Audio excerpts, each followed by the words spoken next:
তো আমি যেটা বললাম, এখন যুক্তরাষ্ট্র তো তারা চুক্তি করে নিল, তারা একটা চুক্তি করলো ইন্টারিমের সাথে, যে বাণিজ্য চুক্তি, এটা নিয়ে কিন্তু সরকার কিন্তু এখান থেকে ফিরতে পারবে না।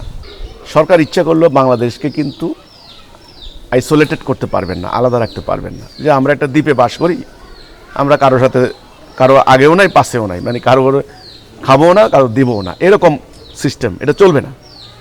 আধুনিক রাষ্ট্র ব্যবস্থাটা শিক্ষা, যোগাযোগ ব্যবস্থা, বাণিজ্য, ব্যবসা, সামরিক নীতি, অস্ত্রশস্ত্র, এই সব কিছু ব্যাপারে খুবই রিলেটেড, খুবই কানেক্টেড, সংযোগ একটার সাথে আরেকটা। তো এখন তারেক জিয়া উনি চীনে গেলেন, বাংলাদেশের বাণিজ্য প্রবৃদ্ধির জন্য ওনাকে যেতেই হবে, না গিয়ে কিন্তু উপায় নেই। চীনা ব্যবসায়ীরা বা চীনা সরকারের যে এখানে যে সহযোগিতা, এটা অস্বীকার করতে পারবেন না।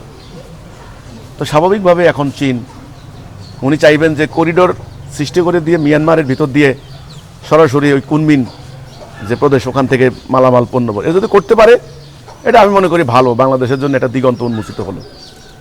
এখন মনে রাখতে হবে, কেউ কিন্তু বিনা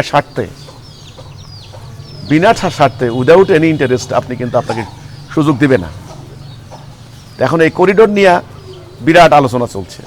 এখন বাংলাদেশের পররাষ্ট্রনীতি খুব অত্যন্ত স্পর্শকাতর, খুবই ভারসাম্যপূর্ণভাবে যেতে হবে, ব্যালেন্স রক্ষা করে। এটা অনেকটা ওই যে হাসরের দিন পুলসিরাতের পুলের মতো। তো আমি যেটা বললাম, এখন যুক্তরাষ্ট্র তো তারা চুক্তি করে নিল, তারা একটা চুক্তি করলো ইন্টারিমের সাথে, যে বাণিজ্য চুক্তি, এটা নিয়ে কিন্তু সরকার কিন্তু এখান থেকে ফিরতে পারবে না। অলরেডি বাস্তবায়ন শুরু হয়ে গেছে, যে বিমান ক্রয়ের চুক্তি হলো, আরও অন্য মানে ওই যে গম ক্রয়ের অলরেডি চুক্তি কিন্তু শুরু, না এলে কিন্তু পোশাক রপ্তানি বন্ধ হয়ে যাবে, এটা জানে। এখন যে এই যে বিমানবন্দর ইত্যাদি ইত্যাদি আরও অন্য যে চুক্তিগুলি, এগুলি পর্যায়ক্রমে করতে হবে, আমেরিকার চাপে করতে হবে। আমি তো এটাই বললাম, একদিকে আমেরিকার চাপ, একদিকে চীনের চাপ বা চীনের উপর নির্ভরশীলতা, দুইটা মিলে ভারসাম্য রক্ষা করা। এখানে ইন্ডিয়াও কিন্তু প্রচণ্ড রকমের সাংঘাতিক করছে, কিন্তু এটা কঠিন হবে। এটা আসলে খুব কঠিন হইতো না, পুরা যদি ঐক্যবদ্ধ হয়ে যেতাম আমরা পুরো জাতিটা, তাহলে এটা কোনো কঠিন হইতো না আমাদের জন্য। কিন্তু এখন আমাদের তো এখানে নানান রাজনৈতিক স্বার্থ, যে কোনো বিশ্ব পরিস্থিতি মোকাবেলা করতে হলে এখন একটা ঐক্যবদ্ধ আদর্শিক একটা লাগবে, মানে রাষ্ট্র লাগবে।